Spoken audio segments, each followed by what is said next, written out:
No nome santo e bendito de Jesus nós te oramos. Amém. Vamos abrir a Bíblia Sagrada no livro de Êxodo, Êxodo capítulo 20. Hoje prosseguiremos na exposição dos 10 mandamentos. Êxodo capítulo 20 será o texto da nossa exposição nesta manhã. Nós iremos refletir sobre o versículo 7. Êxodo capítulo 20, versículo de número 7, será o texto sobre o qual refletiremos nesta manhã. Diz assim a santa palavra: não tome o nome do Senhor seu Deus em vão, porque o Senhor não terá por inocente o que tomar o seu nome em vão. Hoje nós vamos meditar sobre o tema guardando o nome de Deus. E a guarda aqui tem a ver com preservá-lo na mais elevada consideração. Possivelmente este mandamento seja o mandamento que mais quebramos ele, diria eu, quase que diariamente, porque muitas vezes nós invocamos o nome do Senhor sem qualquer ato de comprometimento com o nome do Senhor, e com isso nós pecamos contra Deus. Todos os títulos que a Bíblia utiliza para Deus são títulos que se referem à sua pessoa, ao seu ser, ao seu caráter, aos seus atributos. Por exemplo, na nossa cultura regional aqui no Nordeste, ou no Rio Grande do Norte especificamente, é muito comum nós vermos pessoas que receberam o nome de apóstolos. Então, por exemplo, tem pessoas que recebem o nome de João Evangelista, ou de Pedro, ou de Lucas, ou de Mateus, ou de Marcos, justamente porque o pai, a mãe, ou alguém responsável por essa pessoa desejou homenagear a pessoa a quem o nome se refere, através de um filho, de uma filha, através de um neto ou de uma neta. Embora seja comum isso em nossa cultura, fazermos homenagens a pessoas que servem de referência para nós, ou de alguma forma nós admiramos essas pessoas, na cultura bíblica o segmento era diferente.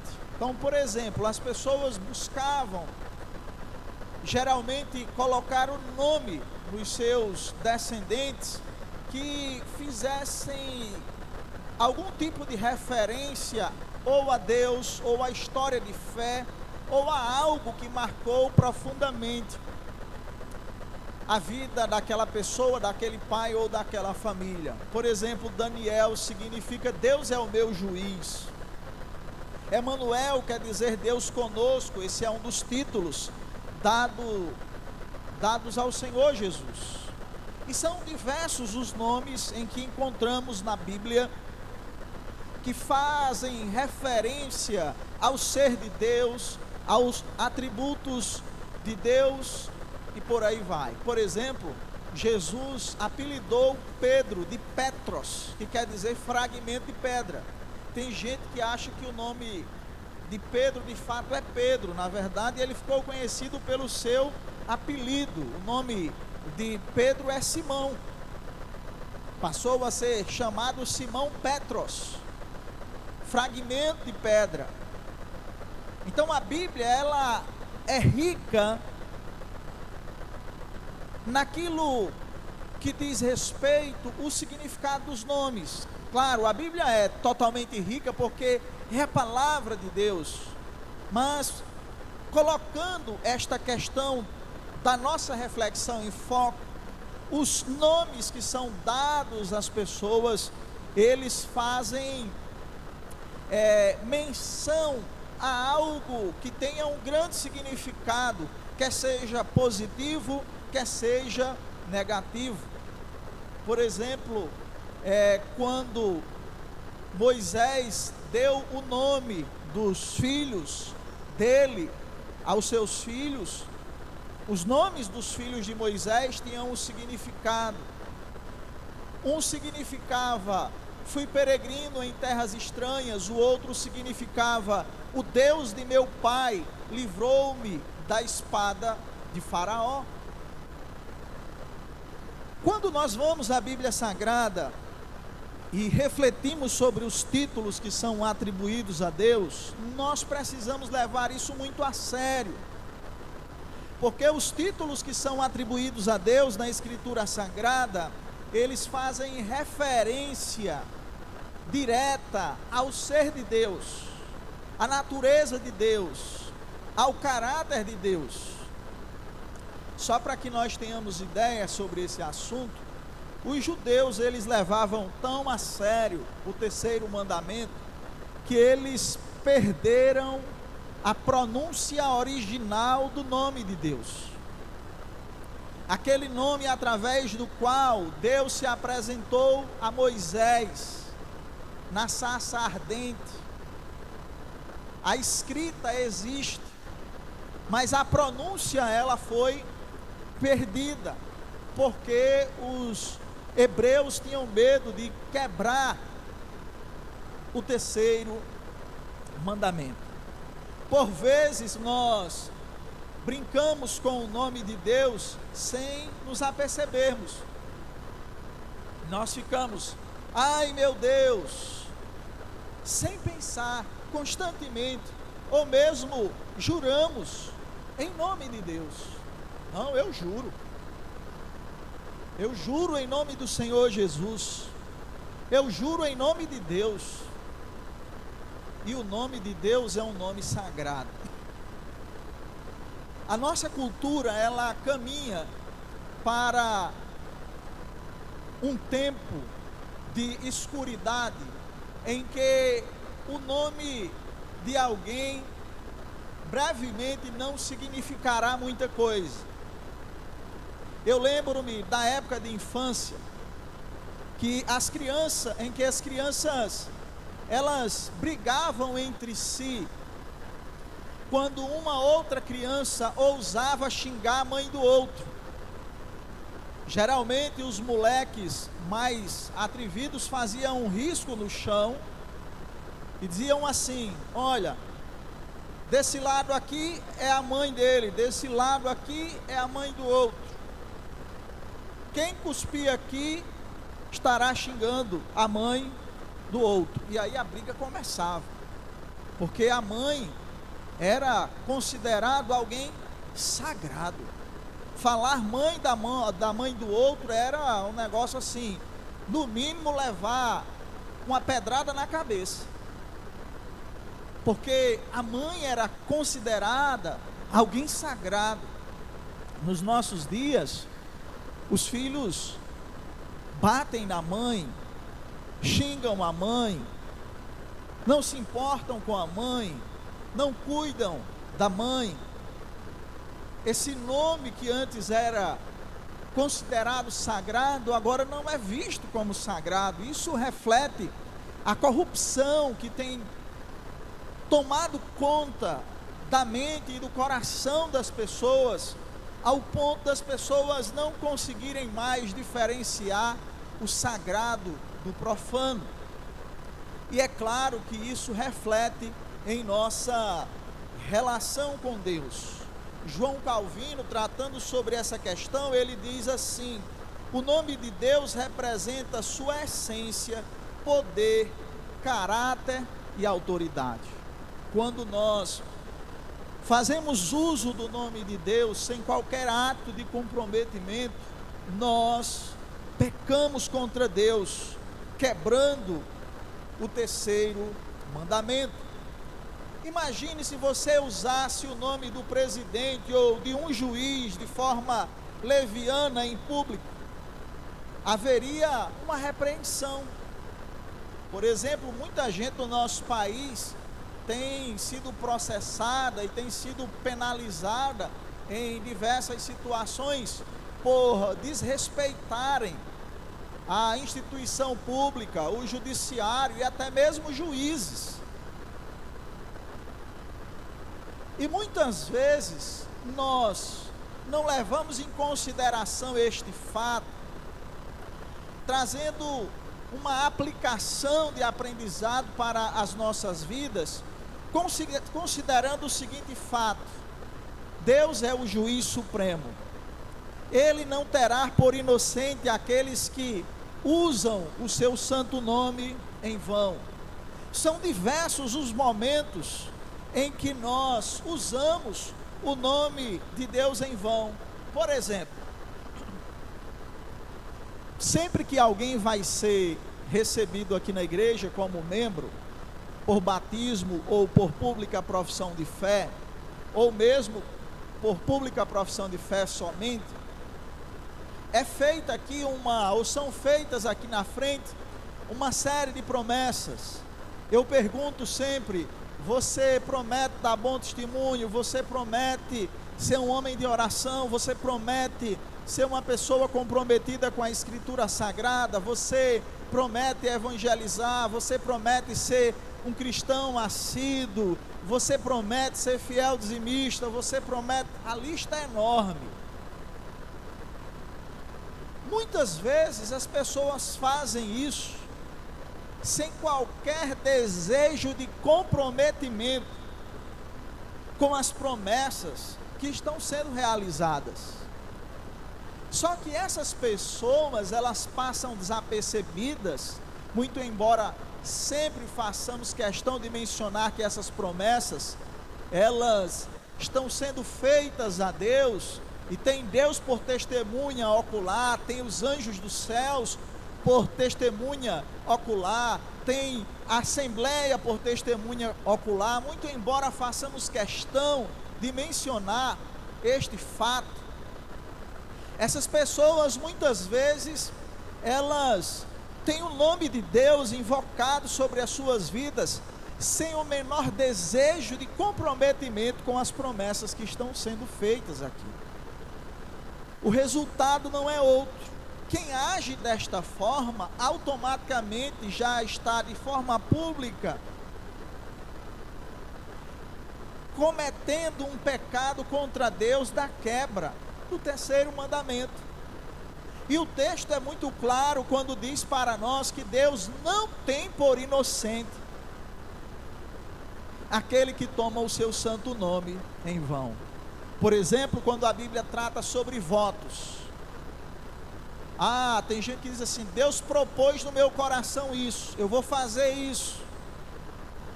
Fiz um voto a Deus, eu vou fazer isso.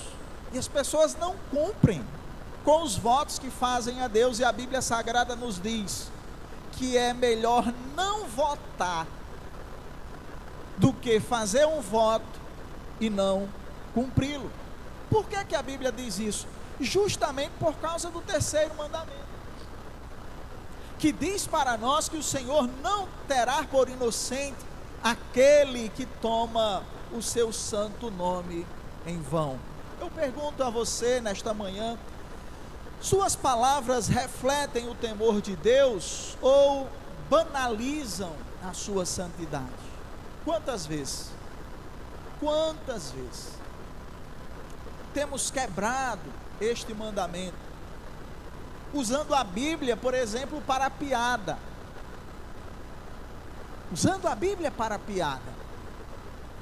usando personagens bíblicos para piada, usando acontecimentos bíblicos para piada. A Bíblia Sagrada é a palavra de Deus, é a Vox Dei, é a voz de Deus. E nós precisamos levar a Bíblia Sagrada a sério. Nós não podemos, em hipótese alguma, brincar com a palavra de Deus.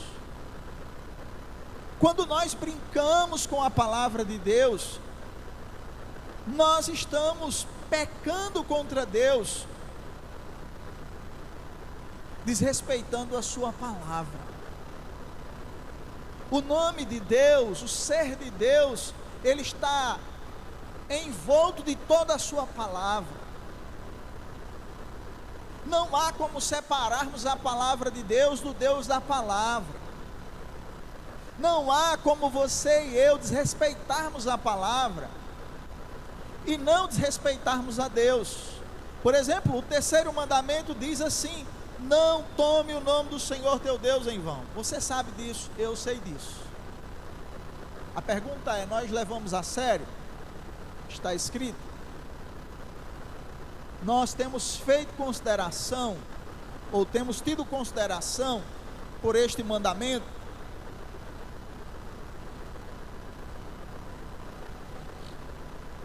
Em primeiro lugar, nós aprendemos aqui que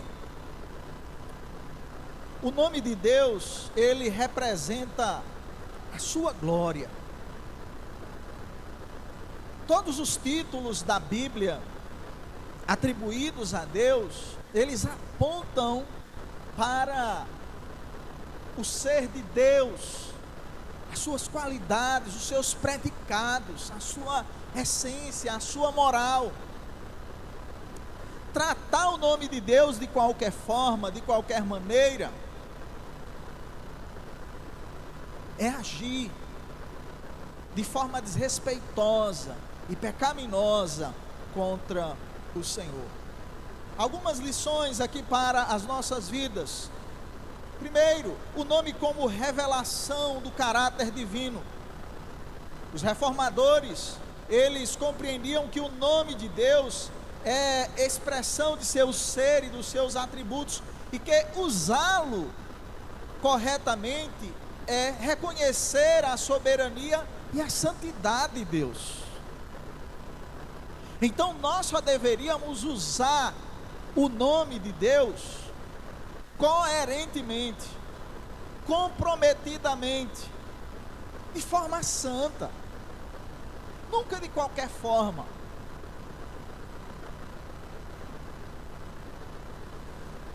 A expressão em vão vai além de xingamento, inclui promessas falsas, como já foi dito aqui, juramentos supérfluos e linguagem leviana. Nossa fala é reflexo direto do que está dentro do nosso coração. Foi Jesus quem disse: a boca fala do que está cheio o coração. Então esse negócio de você dizer assim, falei sem querer, isso não é argumento que se sustenta diante de Deus. Por mais que o objetivo da justificativa, falei sem querer, seja um ato de reconhecimento que você errou, isso não justifica.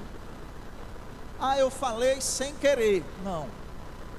Você falou e expressou o que estava dentro do seu coração.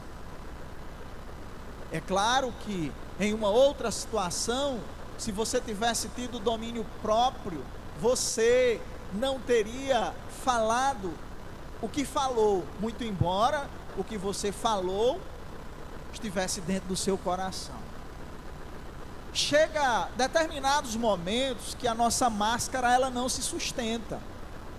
Nós podemos até ser polidos, educados, bem apresentados, eloquentes, inteligentes. Lembrem que o diabo é altamente inteligente. Tem o domínio do conhecimento. Sabe muito mais que vocês e eu juntos. Então isso não impressiona a Deus. Porque o ser mais pervertido do mundo também tem essa qualidade, também tem esse predicado. Ele é inteligente. É por isso que a Bíblia diz que o sacrifício agradável a Deus é um coração quebrantado e compungido. Este coração Deus não o despreza. Não é um coração cheio de remorso. É um coração de fato arrependido. desejoso de mudança, de transformação. Nós precisamos entender que as palavras que saem da nossa boca, elas têm de fato poder. Poder para abençoar, poder para amaldiçoar, poder para honrar, poder para desonrar. Uma vez que proferimos as palavras, que fazemos as nossas promessas, que fazemos os nossos votos, não há mais como voltar atrás. Justamente porque foi invocado sobre nós o nome de Deus.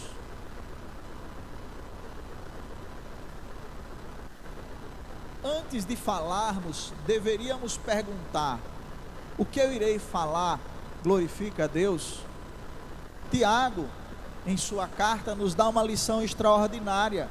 Ele diz assim: todo ser humano ou todo homem seja pronto para ouvir, tardio para falar e tardio para se irar. Nós deveríamos ter prontidão para ouvir e deveríamos ter um retardo para falar. A palavra pronto para ouvir é a palavra táxis, de onde vem a nossa palavra táxi, esse carro que movimenta as pessoas, levam as pessoas de um lado para o outro. Antigamente os táxis, eles tinham uma bandeira ali, uma estrutura de ferro sobre o painel.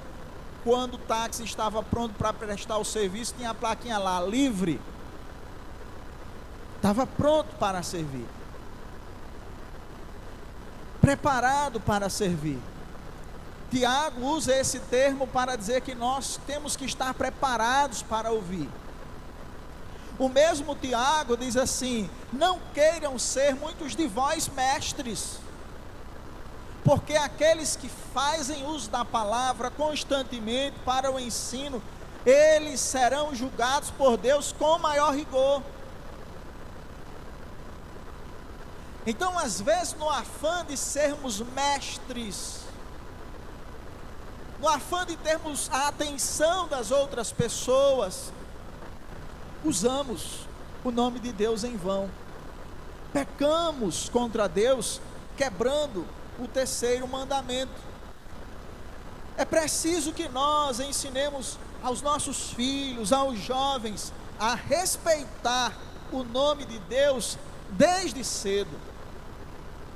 Os pais mais antigos, eu acredito que vocês devem ter vivido esta experiência, assim como eu vivi. Quando o menino estava dando muito trabalho, minha mãe e minha avó gostavam de dizer assim: olha, Deus vai lhe castigar, viu?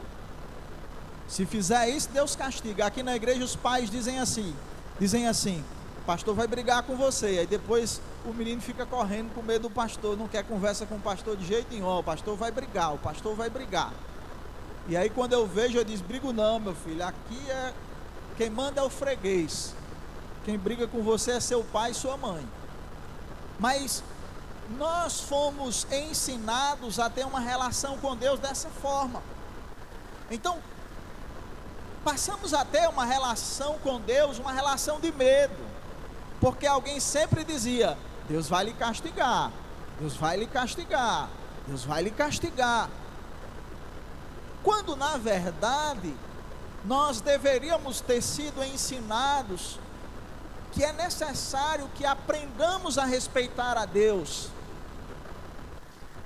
ter respeito pelo ser de Deus, ter zelo pelo ser de Deus, amar a sua santidade, a sua honra, acima de toda e qualquer situação.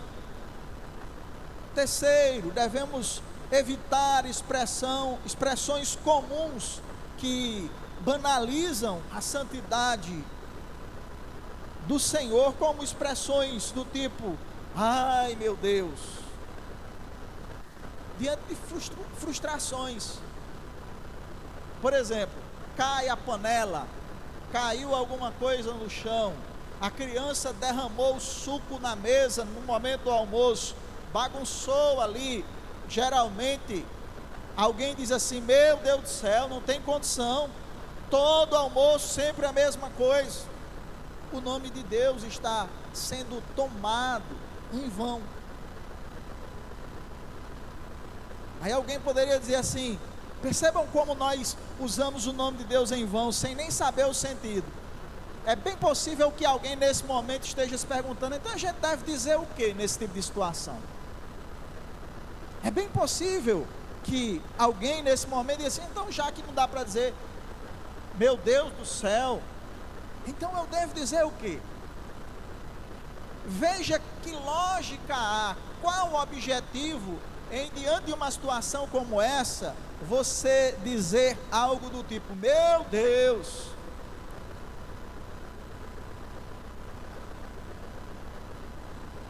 Apresentando um ar de insatisfação em seu coração, proferindo o nome do Todo-Poderoso. Existe coerência nisso? É um vício que muitas vezes nós usamos como moletas, sem a menor intenção de comprometimento. É como alguns fazem com as raízes do catolicismo, a Ave Maria. A pessoa nem sabe o significado. A Ave Maria significa Viva Maria, mas ela usa expressão Ave Maria, expressão do latim que era usada para os imperadores: Ave César, viva César, viva o imperador. E as pessoas estão lá, Viva Maria. Ela não sabe o que está dizendo, mas está dizendo Viva Maria. Percebem o quanto que muitas vezes, Maria à parte, nós fazemos uso do sagrado como uma espécie de muleta para apoiar-nos naquele tipo de situação? É preciso que tenhamos cuidado com o sagrado. O nome de Deus é sagrado. Desrespeitá-lo é revelar um coração rebelde. Não ter zelo pelo nome de Deus é revelar a rebeldia que há dentro do nosso coração. Prova disso é que nós perdemos o senso do sagrado. Eu vou dar um exemplo, mas por favor não se sintam ofendidos. Às vezes no culto dá uma mijadeira na gente, já viu isso? Você se levanta 200 vezes para ir no banheiro, dá uma sede, parece que nós estamos no meio do deserto do Saara, o sol rachando a muleira. Nem em casa você bebe água tantas vezes, nem em casa você vai ao banheiro tantas vezes. Perdemos o senso do sagrado. O encontro mais precioso que existe é o encontro realizado na Assembleia dos Adoradores. Deus está entre nós. A Trindade Augusta, Santíssima, está em nosso meio. Só que nós perdemos o senso do sagrado. Conversamos, olhamos o celular, nos movimentamos das mais diversas formas, trazemos assuntos que não tem nada a ver para o culto, durante o culto.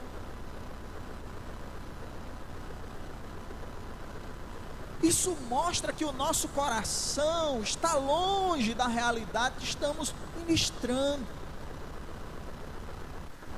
Não temos comprometimento, estamos aqui muitas vezes de corpo presente. Uma vez que o nome de Deus foi invocado aqui, este culto está sendo ministrado ao Senhor dos céus e da terra. É necessário que o nosso coração seja de forma compungida, colocado diante do Altíssimo. É necessário que haja um esforço de nossa parte, com essa relação que há aqui.